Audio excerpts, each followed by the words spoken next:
नमस्कार, मैं आपका साथी सुमित अवस्थी। शाम के 7 बजने वाले हैं, वक्त हो गया है आपके फेवरेट शो चक्रव्यूह का। और देखते हैं कि आज कौन सी कहानियां आपने पसंद की हैं। पहली कहानी थी तमिलनाडु में बीजेपी छोड़कर अन्नामलाई किसकी करेंगे अब भलाई। इस खबर को 21% लोग देखना चाहते हैं। अन्नामलाई दिल्ली में थे, बहुत हलचल हुई है आज। नेपाल के पीएम बालेन शाह को भारत का कड़ा और दो टूक जवाब दिया गया है। नेपाल के बालेन शाह फिर सुर्खियों में हैं, लेकिन गलत कारणों से। 23% लोग इस खबर को देखना चाहते हैं। आगे 7:30 बजे 7:28 पर डिटेल में इस खबर पर आपको रिपोर्ट दिखाएंगे। सीबीएसई में छात्रों से लूट, रीएवैल्यूएशन की फीस क्यों बार बार फीस ली जा रही है छात्रों से? क्या सीबीएसई ने कमाने का तरीका नया बना लिया है? इस खबर को 25% लोग देखना चाहते हैं। आगे इस पर विस्तार से बात करूंगा। और जो खबर सबसे ज्यादा वोट पाकर आज नंबर 1 बनी है वो है कि क्या अब ममता बनर्जी के साथ महाराष्ट्र वाला खेला बंगाल में होने वाला है।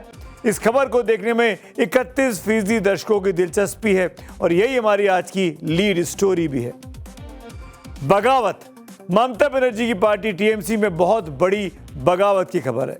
तृणमूल कांग्रेस में 2 फाड़ को टालना बेहद मुश्किल लग रहा है। तृण यानी तिनका और मूल यानी जड़, और दोनों अलग अलग जमीन से जुड़ी पार्टी होने का दावा करने वाली ममता बनर्जी की पार्टी टीएमसी अब जमीन पर धड़ाम से गिरती हुई दिखाई दे रही है, जी हां, खत्म होती हुई दिखाई दे रही है। क्या सच में असली टीएमसी या नई टीएमसी के नाम से नई पार्टियां बनने जा रही है? 4 साल पहले महाराष्ट्र की राजनीति में जो सियासी भूचाल आया था, क्या वैसा ही इमरजेंसी अलार्म अब बंगाल में टीएमसी के लिए बज गया है?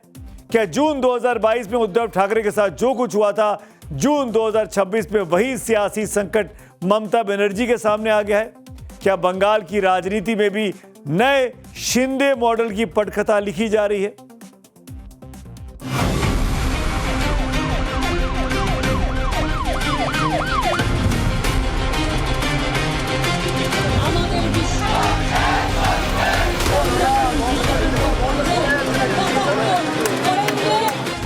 ममता बनर्जी सड़क पर, टीएमसी में बगावत आसमान पर। जो कहना है हम पार्टी के अंदर हम लोग बोल रहे हैं, लेकिन ऐसे गद्दारी करके दूसरों का हाथ मजबूत करना, ये कोई पार्टी का जो फर्स्ट टाइम एमएलए दो। ममता की फिर फाइटिंग इनिंग, बागियों की गुपचुप मीटिंग। एक्चुअली ब्रेक फेल हुआ एक गाड़ी है, तो ब्रेक फेल हुआ गाड़ी जिधर भी जा सकता है। टीएमसी में सिग्नेचर पर संग्राम, टूट फूट वाला घमासान।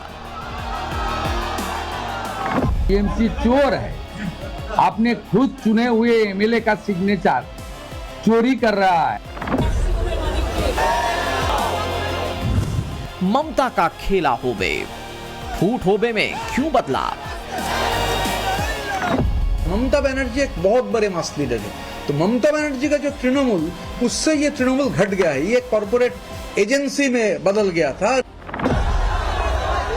दीदी का भतीजा मोह, टीएमसी में सबसे बड़ा विद्रोह।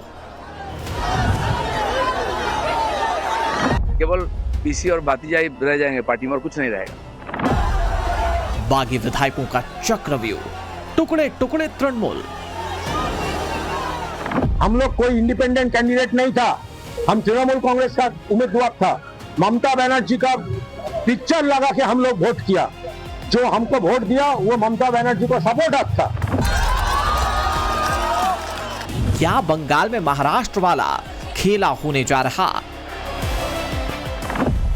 তৃণমূল কংগ্রেসটাকে আপনারা ভাঙতে চান, যতই ভাঙার চেষ্টা করবেন এটা আরো শক্তিশালী হবে। कौन असली कौन नकली तृणमूल? टीएमसी में टेंशन फुल। अपनी सरकार रहते दिल्ली के खिलाफ बात बात पर कोलकाता की सड़कों पर निकलने का विरोध दर्ज कराने वाली ममता बनर्जी 4 मई को मिली करारी हार के बाद आज पहली बार कोलकाता की सड़क पर निकली विपक्ष के नेता के तौर पर, क्योंकि तृणमूल कांग्रेस के भीतर सब कुछ ठीक दिखाई नहीं दे रहा है। इस 1 महीने में बड़ी तादाद में टीएमसी पार्षदों, नेताओं ने अब बीजेपी का दामन थाम लिया है। फाल्टा में टीएमसी के प्रत्याशी जहांगीर खान ने चुनाव लड़ने से इनकार कर दिया है। उसके बाद ममता बनर्जी की अहम बैठक से 80 में से 60 विधायकों ने दूरी बना ली और अब पार्टी से नाराज और निष्कासित नेताओं की बंद कमरे में, जी हां, बंद कमरे में कल देर शाम एक सीक्रेट मीटिंग हुई है। ममता बनर्जी के घर से दूर, यानी अलग खेमेबंदी की शुरुआत हो चुकी है। सवाल ये कि आखिरकार ममता बनर्जी की टीएमसी में पक क्या रहा है। आज जब ममता विरोध प्रदर्शन करने पहुंची तो पार्टी के सीनियर लीडर तो ममता के साथ दिखे, लेकिन खबर है कि उनके 80 विधायकों में से 10 से कम विधायक ही उनके साथ सड़क पर उतर पाए। ममता बनर्जी ने आज कोलकाता के धर्मतल्ला के वाई चैनल में धरना दिया। बगावत की बू वहीं दिखाई दे गई। धरने से पहले उन्होंने महात्मा गांधी और अंबेडकर की प्रतिमा पर फूल मालाएं चढ़ाई। आज इस बात पर भी लोगों की नाराजगी थी कि ममता बनर्जी के साथ प्रदर्शन करने कौन कौन से नेता पहुंच सकते हैं। सबकी नजरें इस बात पर थी। आगे बढ़ने से पहले हम उन नेताओं के नाम जान लेते हैं जो आज ममता के साथ दिखाई दिए। टीएमसी के सांसद डेरेक ओब्रायन उनके साथ थे। कल्याण बनर्जी, जिन पर कल परसों हमला हुआ था, वो उनके साथ दिखाई दिए। माला रॉय उनके साथ दिखाई दी। राज्यसभा की सांसद है डोला सेन, जो कि ममता की बहुत करीबी हैं, वो उनके साथ मौजूद थी। चंद्रिमा भट्टाचार्य जी भी उनके साथ दिखाई दी। टीएमसी विधायकों की अगर बात की जाए जो नए चुनाव के बाद विधायक बने हैं, नैना बंदोपाध्याय थी, शोभनदेव चट्टोपाध्याय थे, फिराद हाकिम थे, कुणाल घोष थे, असीम पात्रा थे, मदन मित्रा थे। ममता के साथ प्रोटेस्ट ग्राउंड पर ये कुछ चेहरे दिखाई दिए।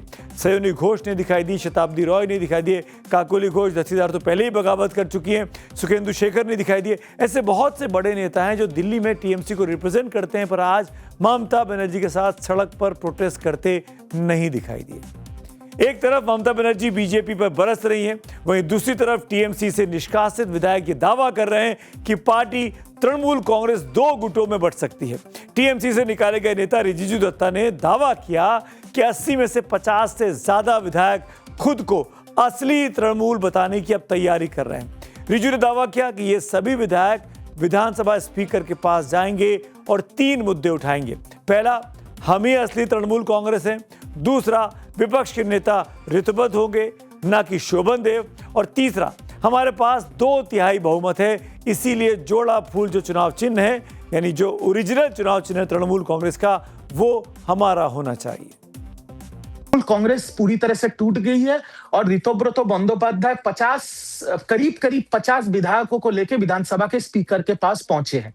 सारे विधायक अलग अलग जगहों पे मीटिंग्स कर रहे हैं और इनके 3 मुद्दे हैं। इनका मेन मुद्दा है आईपैक से हमको बैर है, आईपैक हमारी बेइज्जती की है, अभिषेक बनर्जी ने हमारी बेइज्जती की है और इसलिए 50 से 55 विधायक इन्होंने तय किया है कि एक नई पार्टी करेंगे जिनका नाम होगा असली तृणमूल या नया तृणमूल, ऐसा कुछ। उनके नेता प्रतिपक्ष होंगे ऋतुब्रत बंदोपाध्याय जी और आगे चल के जब ये विधानसभा में एस्टेब्लिश हो जाएगा तो ये इलेक्शन कमीशन के पास जाएंगे सिंबल के लिए, तृणमूल कांग्रेस के सिंबल के लिए।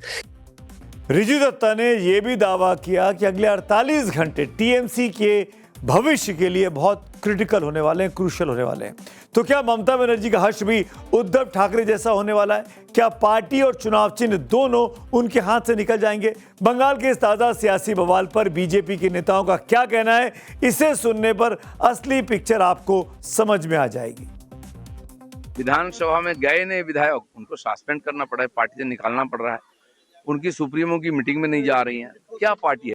तो लोग वहाँ बचकर भागना चाहते हैं टीएमसी छोड़ करके। काउंसिलर रिजाइन कर रहे हैं, एमपी, पंचायत, जिला परिषद, सब लोग रिजाइन कर रहे हैं पार्टी छोड़कर। केवल पीसी और भातीजाई रह जाएंगे पार्टी में और कुछ नहीं रहेगा। कि टीएमसी पार्टी खत्म हो गए हैं। आप देखिए 4 तारीख रिजल्ट निकलने के बाद ही 29 लोकसभा सांसद, राज्यसभा सांसद, 80 विधायक होने के बावजूद भी कोई भी नहीं है। अब ममता बनर्जी भी अकेला घूम रहे हैं, उसका भाईपो अभिषेक बनर्जी भी अकेला जा रहे हैं, जनता का आक्रोश देख रहे हैं, तो टीएमसी पार्टी है ही नहीं। टीएमसी चोर है। आपने खुद चुने हुए एमएलए का सिग्नेचर चोरी कर रहा है, इसलिए जनता को ये मालूम होना चाहिए इसमें बीजेपी और सरकार का कोई रोल नहीं है। ये कोई पार्टी नहीं है, ये चलता हुआ ट्रेन है। सब लोग इसमें शामिल हो गए हैं। जब जिसका प्लेटफॉर्म मिल जाएगा वो उतर जाएगा। टीएमसी के कई लीडर्स अगर बीजेपी में आना चाहे तो क्या बीजेपी टीएमसी के लीडर्स को लेगी? अभी हमारा टीएमसी के लिए दरवाजा बंद है। किसी को नहीं इंपोर्ट करके हम लोग 207 तक पहुंच गए हैं।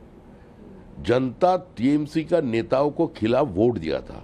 भारतीय जनता पार्टी का तृणमूलाइजेशन नहीं हो सकता। इससे आप विडंबना देखिए, शमीक भट्टाचार्य साहब कह रहे हैं कि टीएमसी के सब नेता को हम बीजेपी में नहीं लेंगे, दरवाजे बंद हैं।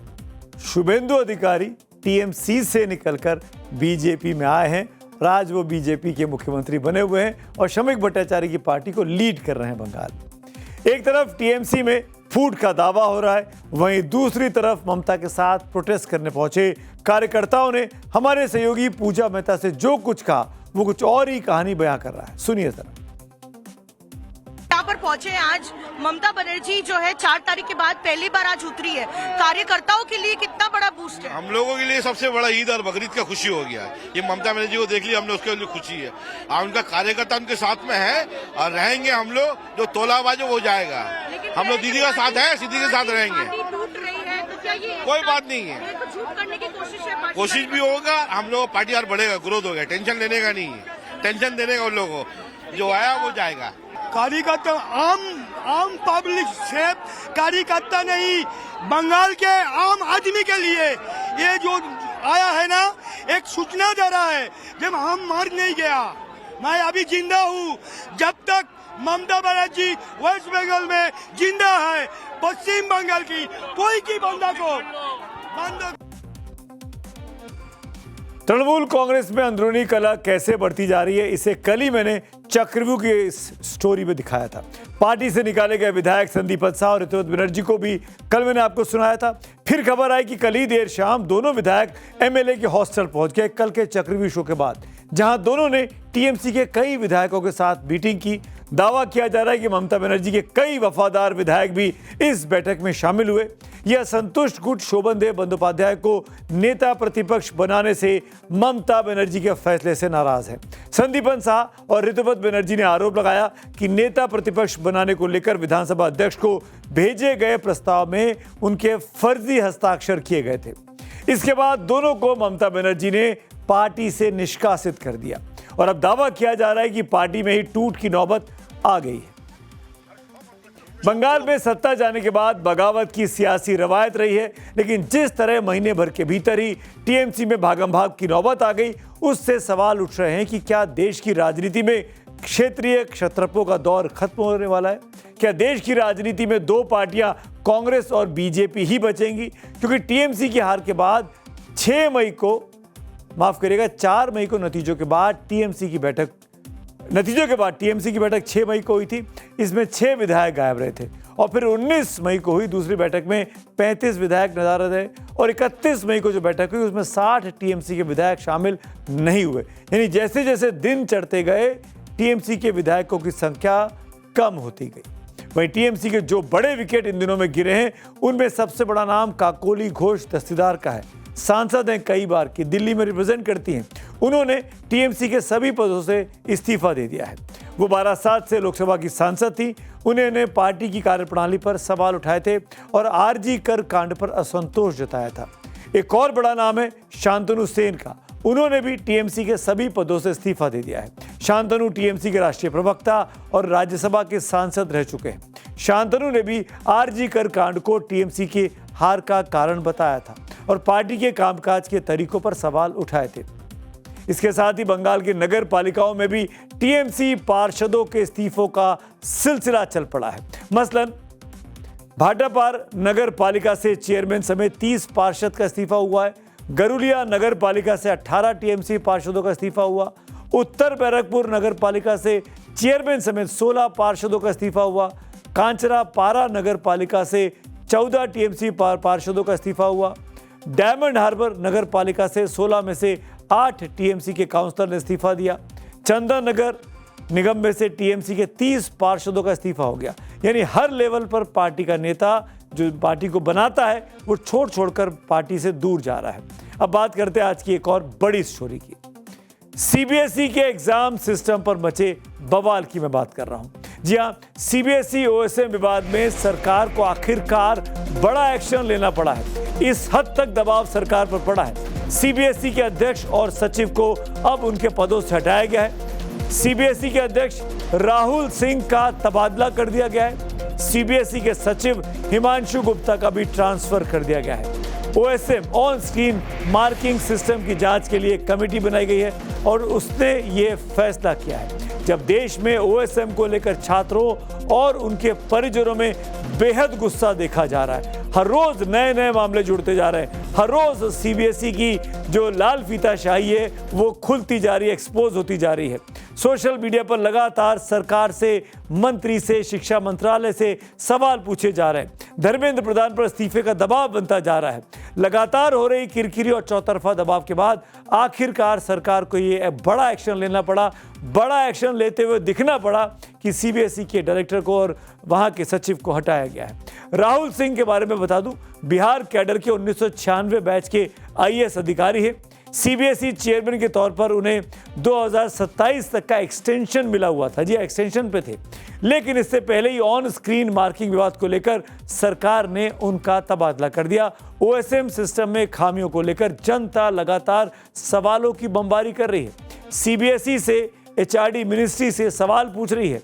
कल हमने आपको एक बड़ी सर्वे एजेंसी है इसी शो में सी वोटर्स, उसका एक सर्वे भी दिखाया था जिसमें लोग सीबीएसई से रिजल्ट वापस लेकर कॉपियों की फिजिकली जांच कराने की मांग कर रहे थे। लोग इस मामले में सीबीएसई और शिक्षा मंत्रालय के कामकाज से बेहद नाखुश थे। हालांकि देर से ही सही सरकार ने सीबीएसई के शीर्ष अधिकारियों पर एक्शन लेकर लोगों के गुस्से को थोड़ा शांत करने की कोशिश की है, लेकिन जो इस्तीफा धर्मेंद्र प्रधान के लिए मांगा जा रहा था शिक्षा मंत्री के तौर पर, उस पर अभी सरकार ने कोई फैसला नहीं लिया है। जिस भारत की शिक्षा का डंका आज दुनिया में बज रहा है, उसी भारत का एग्जाम सिस्टम सवालों के चक्रव्यूह में घिरा हुआ है। सुंदर पिचाई से लेकर सत्या नडेला तक ऐसे न जाने कितने नाम हैं जिन्होंने भारत का सीना विदेशों में गर्व से चौड़ा किया, लेकिन उसी देश में जब एग्जाम की तैयारी करने वाले छात्र आत्महत्या के लिए मजबूर हो जाएं तो सिर शर्म से झुक जाता है। बहुत अफसोस से बताना चाहता हूं, आज फिर मेरे पास एक और बेहद दर्द भरी खबर है। आज एक और युवा छात्रा ने पेपर लीक होने पर फ्रस्ट्रेट होकर खुदकुशी कर ली है। अगर मैं गलत नहीं हूं तो ये 15वें बच्चे की सुसाइड है। जिस सपने को पूरा करने के लिए श्रुति कुमारी ने दिन रात एक कर दिए, घर से दूर पटना में रहकर नॉनस्टॉप पढ़ाई की, वो सपना अब श्रुति के साथ ही दम तोड़ चुका है। वो डॉक्टर बनना चाहती थी, लेकिन सिस्टम ने उसे लाश बना दिया। पटना में नीट की तैयारी कर रही श्रुति कुमारी की लाश फंदे से लटकी मिली। सपनों की उड़ान जब अपनों से दूर ले जाती है तो पीछे छूट जाती है उम्मीदें और दुआएं। समस्तीपुर की रहने वाली श्रुति कुमारी भी एक ऐसा ही बड़ा सपना लेकर घर से निकली थी।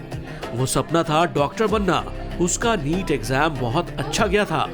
ऐसा लगा था कि जैसे उसके सपनों को पंख लग गए हों, लेकिन नीट परीक्षा रद्द होने की खबर ने श्रुति को इस कदर तोड़ दिया कि उसने आत्महत्या कर ली।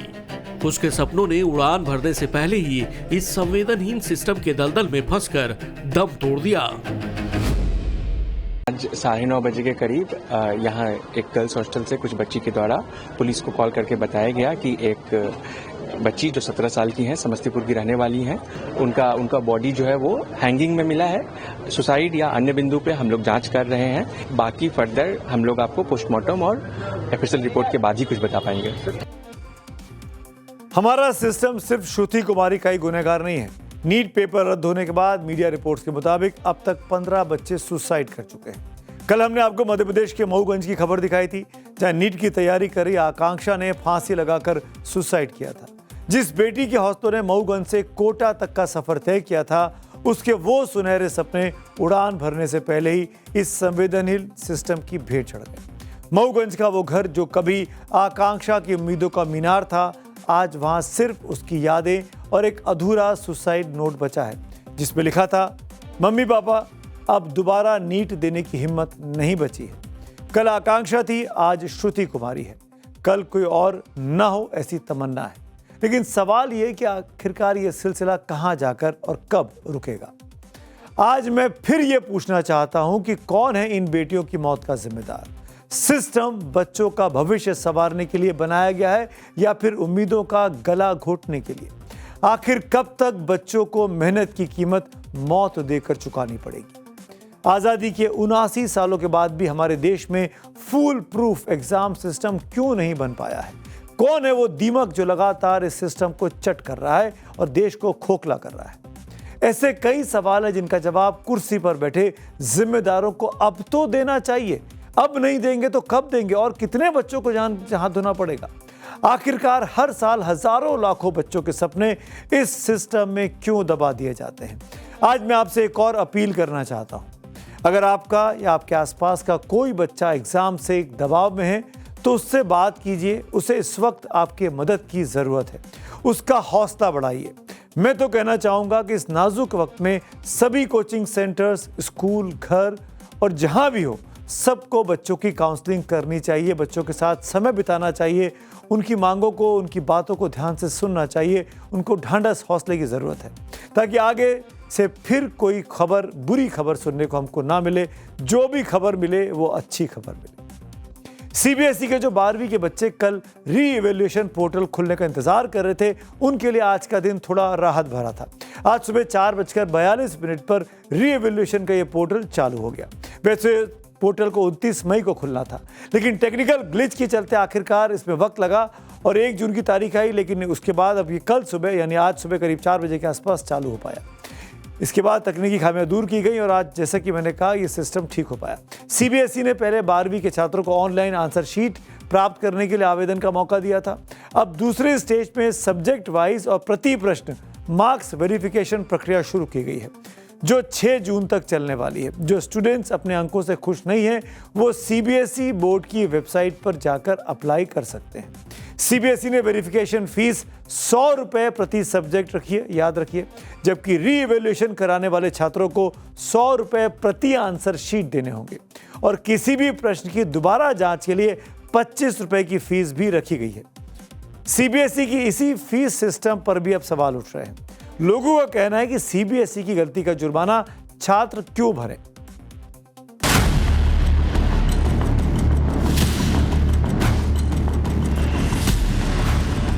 फीस नहीं लेना चाहिए क्योंकि उनकी गलती है ना, उसमें रिवैल्यूएशन कराएं उनको, मतलब रिवैल्यूएशन हो रहा है तो उनको फीस नहीं लेनी चाहिए क्योंकि स्टूडेंट के फ्यूचर का, पहली बात आपने उनके नंबर मतलब बहुत कम दिए और आपने कॉपी भी गलत चेक करी, तो रिवैल्यूएशन की जिम्मेदारी सीबीएसई की होनी चाहिए, उसमें फीस नहीं लेनी चाहिए।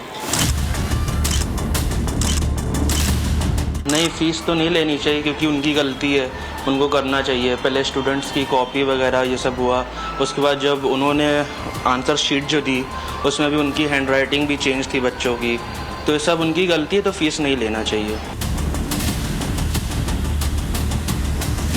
और फीस लेना वैलिड नहीं है बिकॉज जो सेम चीज़ वही, क्योंकि ब्लंडर उन्हीं का है तो ये उन्हीं को फिक्स करना है।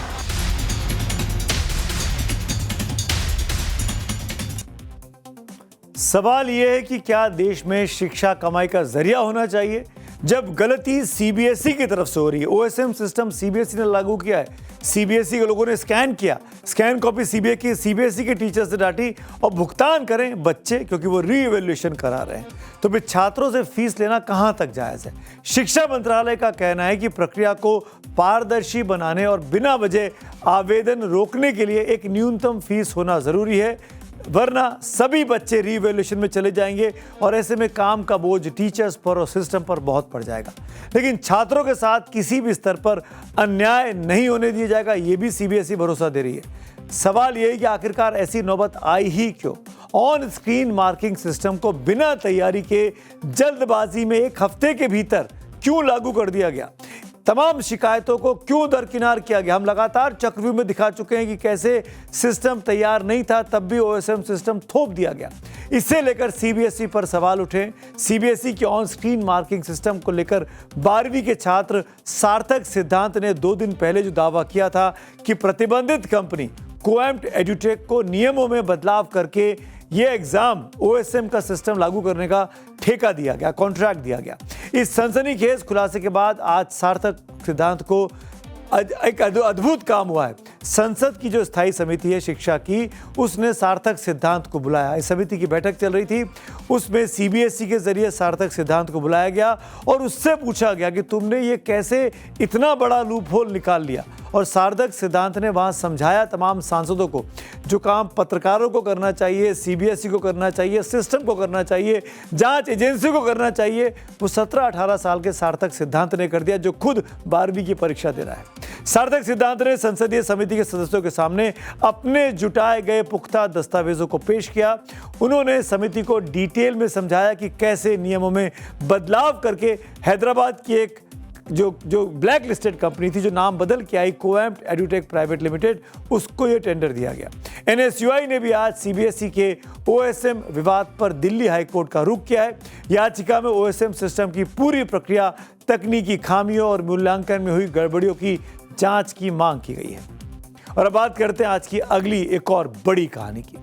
क्या आपने कभी ऐसा इस्तीफा देखा है जिसमें किसी नेता के पार्टी छोड़ने की चर्चा हो और वो टॉप के नेताओं से हंसी खुशी मिलकर इस्तीफे की बात करें? कायदे से वैसी तस्वीरें लोकतंत्र के लिए होती बहुत सुहानी हैं, जिसमें विचारों में अंतर होने पर संबंधों में तनाव नहीं होते। लेकिन आजकल ऐसा होता कहाँ है? गलाकाट प्रतियोगिता वाली राजनीति में ऐसी तस्वीरें नहीं दिखती जैसी तस्वीर तमिलनाडु बीजेपी के एक वक्त अध्यक्ष रहे के अन्नामलाई की आज दिल्ली से आई है। अन्नामलाई साहब ने बीजेपी के सबसे ताकतवर नेताओं में बाकायदा अपॉइंटमेंट लेकर दिल्ली में अपना दौरा किया। सबसे पहले दिल्ली के बड़े बड़े नेताओं से मिले। ये तस्वीर आप इस वक्त देख पा रहे हैं जब वो केंद्रीय गृह मंत्री अपने मेंटोर अमित शाह से मुलाकात कर रहे थे और अपनी इस्तीफे की बात उनको बताई। अमित शाह ने बीजेपी के टॉप लीडरशिप को पार्टी छोड़ने के अपने फैसले के बारे में जुबानी बात बताई है, जैसा कि बताया गया। लेकिन उनसे कहा गया है, यानी अन्नामलाई साहब से कहा गया है कि वो अभी अपने फैसले को होल्ड करें। अमित शाह से पहले अन्नामलाई ने बीजेपी अध्यक्ष नितिन नवीन, जो कि नए बने हैं, उनसे मुलाकात की। संगठन मंत्री हैं, पार्टी के बड़े कद्दावर नेता हैं बीएल संतोष, उनसे भी मुलाकात की।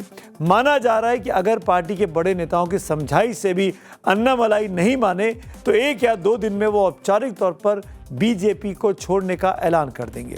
अन्नामलाई का मोहभंग उस बीजेपी से हो गया जिसकी जीत का दावा वो खुद तमिलनाडु विधानसभा चुनाव के दौरान करते इन रैलियों में दिखाई दिए थे। Vijay is a formidable player. It is not that he's not formidable. Of course, he's creating a lot of news. And is it going to be a triangular fight? He's creating a lot of crowds. They're coming, youngsters are coming and watching him. But governance is altogether different. He might end up with a good vote share. Nobody is denying that. But that vote share is not going to affect our winning prospect. That we are very clear on the ground. So this contest is a two-corner fight between the DMK-led ruling alliance and the ADMK-led NDA. Annamalai भले ही कह रहे थे कि एआईएडीएमके गठबंधन को जीत मिलेगी, लेकिन लगता है कि जमीनी वास्तविकता उनको भी पता थी कि ऐसा कुछ नहीं होने वाला है। शायद पार्टी में थे तो पार्टी की लाइन लेने की मजबूरी थी, इस बयान को उन्होंने दिया। अब वो उस मजबूरी से आज़ाद हो रहे हैं। लेकिन अन्नामलाई और बीजेपी में अनबन क्यों हुई, इसको समझने की भी बहुत ज़रूरत है। जिस अन्नामलाई के बारे में कहा जाता है कि उन्होंने बीजेपी को तमिलनाडु में पैर जमाने लायक बनाया, उसी अन्नामलाई को हटाकर बीजेपी ने विधानसभा चुनावों से ठीक पहले नैनार नागेंद्रन को तमिलनाडु बीजेपी का अध्यक्ष बना दिया था। ऐसा उस एआईएडीएमके से गठबंधन के लिए किया गया जिसके पक्ष में अन्नामलाई कभी नहीं थे। अन्नामलाई के बारे में कहा जाता है कि वो इस बात से भी आहत थे कि उन्होंने विधानसभा चुनाव लड़ने के लिए टिकट तक उनको नहीं दिया गया। वहीं वैचारिक तौर पर सीबीएसई की 3 भाषा नीति को इसी शिक्षण सत्र में लागू किए जाने के एचआरडी मिनिस्ट्री के फैसले पर भी अन्नामलाई ने खुद सवाल उठाया था और धर्मेंद्र प्रधान के इस्तीफे तक की मांग कर दी थी। अन्नामलाई ने इंजीनियरिंग की पढ़ाई की, आपको बता दूं। बाद में 2011 में वो तमिलनाडु कैडर के ही आईपीएस अधिकारी बने, जी आप पुलिस अफसर रहे। लेकिन सुर्खियों में तब आए जब बीजेपी ने उन्हें 37 साल के अन्नामलाई को 8 जुलाई 2021 को तमिलनाडु बीजेपी का अध्यक्ष बना दिया। वो प्रदेश बीजेपी के सबसे कम उम्र के बने हुए अध्यक्ष थे। अब रास्ते इस वक्त अलग अलग हो रहे हैं, लेकिन इनके विरोधियों को लगता है कि ये बीजेपी और अन्नामलाई की नूरा कुश्ती चल रही है। He is seeking permission from BJP head. Funny thing, he is already a BJP man. Now he wants to start a new party for which he is seeking the permission of this BJP. Anything will happen in BJP politics. That much I can say. Because I don't think Annamalai will quit BJP because it's very difficult to run a party. He is not an actor like Vijay. Let us wait. के अन्नामलाई ने तमिलनाडु की द्रविड़ राजनीति के सामने एक नई राजनीति की शुरुआत की। उसमें तमिल अस्मिता का मर्म भी था और हिंदुत्व का धर्म भी था। उन्होंने एन मनन एन मक्कल यानी मेरी माटी मेरे लोग के नाम से 111 दिनों की एक पद यात्रा की थी, जिसमें सभी 324 विधानसभा सीटों को कवर करने की कोशिश की। इससे बीजेपी के प्रति लोगों में आकर्षण बढ़ा। उसका असर तमिलनाडु जैसे राज्य में बीजेपी के लिए फायदे के रूप में दिखा भी था। आपको याद दिलाऊं, 2019 के लोकसभा चुनाव में बीजेपी को सिर्फ 3.6% वोट मिले थे, लेकिन 2024 के लोकसभा चुनाव में अन्नामलाई के नेतृत्व में बीजेपी का वोट प्रतिशत बढ़कर 11.24% हो गया। बीजेपी ने सीट भले ही एक भी नहीं जीती, लेकिन 12 राज्यों में वो रनर रही, यानी नंबर 12 सीटों पर वो नंबर 2 रही। इससे AIADMK तीसरे स्थान पर चली गई थी। लेकिन अन्नामलाई के हटने के बाद हुए 2026 के विधानसभा चुनावों में बीजेपी का प्रतिशत घटा और वो 2.97% पर आ गई। और अब चुनाव बीतते ही अन्नामलाई ने बीजेपी से दूरी बना ली, तो इसकी क्या वजह हो सकती है, इसको जानकारों से भी अब समझ लेते हैं। तमिलनाडु के 2 युवा नेताओं ने द्रविड़ राजनीति का पूरा पासा इन दिनों पलट कर रख दिया है। एक तो मुख्यमंत्री जोसेफ विजय चंद्रशेखर हैं, जिन्होंने DMK और AIADMK की राजनीति को विपक्षी कोने में समेट कर रख दिया और राज्य की बागडोर उनके हाथों में हो गई। दूसरी तरफ से अन्नामलाई ने भी विजय की ही तरह द्रविड़ पहचान और परंपरा से ऊपर वहां के नौजवानों को बुनियादी सवालों से जोड़ा है। अब अन्नामलाई ने जिस सद्भावनापूर्ण वातावरण में बीजेपी छोड़ी है, उसमें माना जा रहा है कि ये एक राजनीतिक रणनीति हो सकती है जिसमें दोनों दल बाद में मिल भी जाए। वैसे इस तरह की राजनीति पर वसीम बरेलवी साहब का एक शेर बहुत याद आता है। बहुत दुश्वार है दुनिया ये हुनर आना भी, तुझी से फासला रखना तुझे अपनाना भी। ऐसे रिश्ते का भरम रखना बहुत मुश्किल है, तेरा होना भी नहीं और तेरा कहलाना भी नहीं। बात करते हैं अगली स्टोरी की। नेपाल की संसद से दिल्ली के पावर कॉरिडोर तक एक ऐसी सियासी हलचल जिसने काठमांडू से लेकर नई दिल्ली तक भूचाल ला दिया। नेपाल के प्रधानमंत्री बालेन शाह ने भारत को लेकर एक ऐसी गैर जिम्मेदाराना टिप्पणी की जिससे खुद उनका अपना देश सन्न रह गया।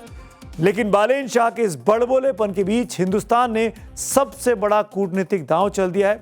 दिल्ली में नेपाल के यूथ आइकन रवि लामछिने का ऐसा शाही स्वागत किया गया जिसने काठमांडू को सीधा और सख्त मैसेज खुलकर दे दिया है।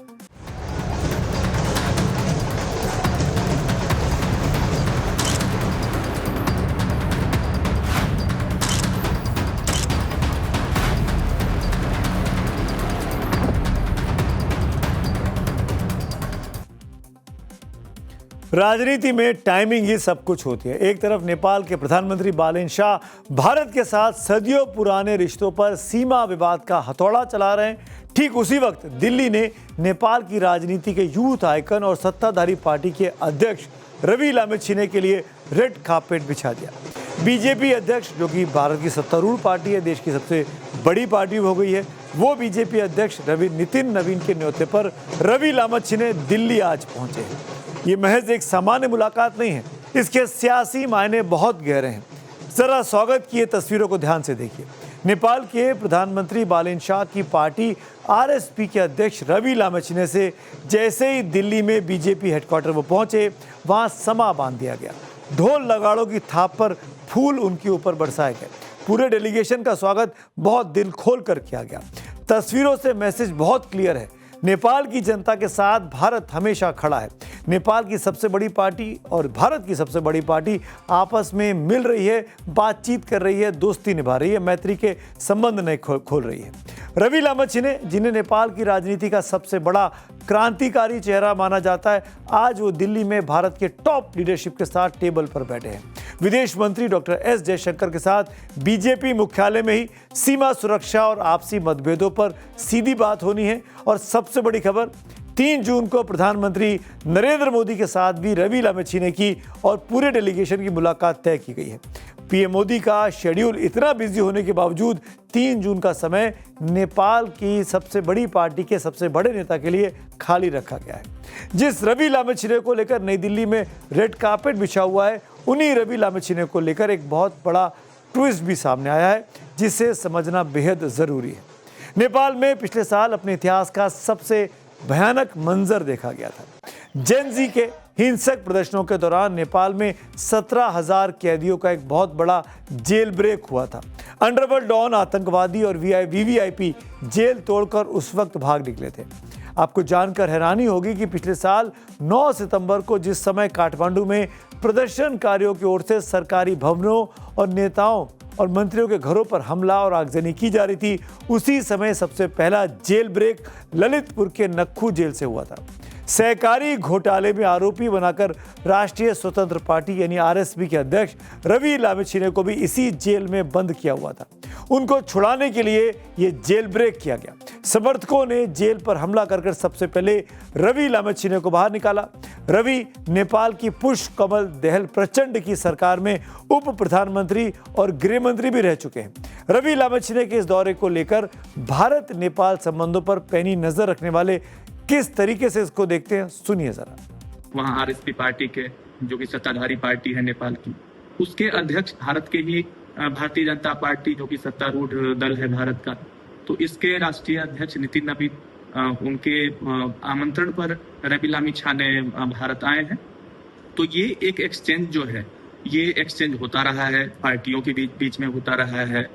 इसको कोई बहुत अधिक तूल देने की आवश्यकता नहीं है और इसमें इस चीज को ऐसे देखना है कि ये दोनों जो राष्ट्र हैं, ये राष्ट्र कहीं ना कहीं एक ऐसे एथोस पे टिके हुए राष्ट्र हैं जो कि सनातन के मूल्यों से चलने वाले राष्ट्र हैं। नेपाल दुनिया का एकमात्र हिंदू राष्ट्र है। और अब बात करते हैं उस विवाद की जिसने बालेन शाह की कुर्सी हिला दी। नेपाल के प्रधानमंत्री बालेन शाह ने नेपाली संसद में खड़े होकर एक ऐसा दावा कर दिया था जिसकी उम्मीद किसी भी मैच्योर लीडर से नहीं की जा सकती। जैसे ही बालेन शाह ने बयान दिया, खुद नेपाल के भीतर मानो सियासी भूचाल आ गया। विपक्षी दल, पूर्व नौकरशाह, सीनियर डिप्लोमेट सब बालेन शाह पर टूट पड़े।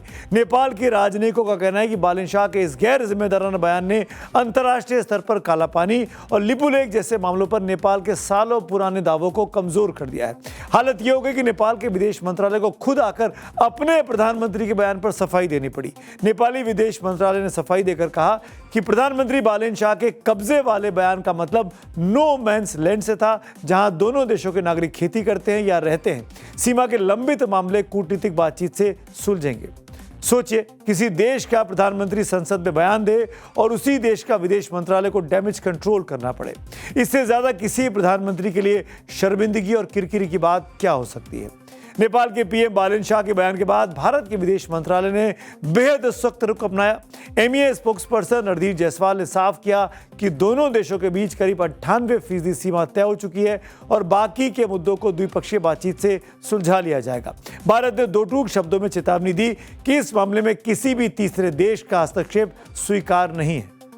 हमने सीमा संबंधित सभी मामलों से निपटने के लिए द्विपक्षीय तंत्र स्थापित किए हैं। सभी संबंधित पक्षों को यह स्पष्ट होना चाहिए कि भारत और नेपाल के बीच जो भी द्विपक्षीय मामले हैं उसमें किसी तरह से तीसरे पक्ष की कोई भूमिका नहीं है। विदेश मंत्रालय की ओर से भारत नेपाल संबंधों में तीसरे पक्ष को सिरे से खारिज करने की वजह भी है। बालेन शाह ने नेपाली संसद में यह भी दावा किया था कि उन्होंने भारत को राजनयिक नोट भेजा है जिसमें लिपुलेख सहित कई विवादित मुद्दों का जिक्र है और चीन और ब्रिटेन के साथ भी इस पर चर्चा भी की है। लेकिन सच क्या है, इसे समझने के लिए हमें इतिहास को पन्नों को पलटकर देखना होगा। भारत और नेपाल के बीच 1751 किलोमीटर लंबी एक सीमा है। ये देखिए, ये वो सीमा है और इस सीमा में ऐतिहासिक और खुली सीमा, यहाँ आने जाने के लिए किसी वीजा की जरूरत नहीं होती और दोनों देशों के बीच सदियों से रोटी बेटी का रिश्ता रहा है। लेकिन साल 2020 में ऐसा कुछ हुआ कि दोनों देशों के रिश्तों में इस सीमा को लेकर एक खटास सी आ गई। भारत के राजनीतिक नक्शे में लिमियाधुरा, कालापानी और लिपुलेख पर नेपाल ने आपत्ति जता दी, जो आप इस नक्शे में साफ तौर पर देख सकते हैं। 18 जून 2020 को अपने संविधान में संशोधन करके एक नया नक्शा पास किया गया जिसमें इन तीनों रणनीतिक क्षेत्रों को अपना दिखा दिया गया। नेपाल का तर्क है कि महाकाली यानी शारदा नदी का स्रोत लिपुधरा है, जो 1850 और 1856 के नक्शे और सुगौली की संधि के आधार पर कालापानी नेपाल का हिस्सा है। जबकि भारत 1875 के ऐतिहासिक नक्शे को मानता है, जिसमें महाकाली नदी का उद्गम स्थल काला पानी के पूर्व में है, यानी ये इलाके हमेशा से भारत के रहे। दोनों देशों के बीच तनाव तब और बढ़ गया जब भारत ने पवित्र मानसरोवर यात्रा को आसान बनाने के लिए लिपुलेख दर्रे तक जाने वाली एक बेहद महत्वपूर्ण बॉर्डर रोड का उद्घाटन कर दिया। नेपाल ने आरोप लगाया कि भारत ने उसकी 22 किलोमीटर जमीन पर कब्जा करके सड़क बना ली है।